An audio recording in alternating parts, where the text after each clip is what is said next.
কি অবস্থা তোমার? হঠাৎ এমন কথা? কি হয়েছে তোমার? আরে তেমন কিছু না, বাসা দিয়ে নাকি ছেলে দেখছে। হুম, তো কি হয়েছে? ছেলের নাকি সরকারি চাকরি আছে। থাকতে পারে, জানি না। ও আচ্ছা, তুমি এত কিছু কিভাবে জানলে?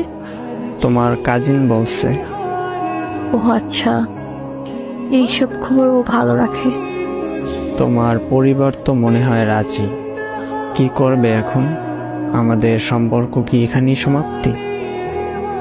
এই শোন, বিয়ে আমি করব, আমার পরিবার না। আর তোর এত কিছু কে ভাবতে বলছে? তোর সামনে পরীক্ষা, তুই পড়াশোনায় মনোযোগ দে। আমি তোর ছিলাম, তোর আছি, তোরই থাকবো। তুই পরীক্ষাটা দে আগে, তারপর হাত ধরে নতুন জীবন শুরু করব।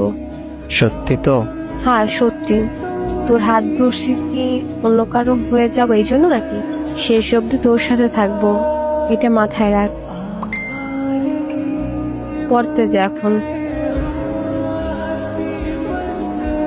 আচ্ছা।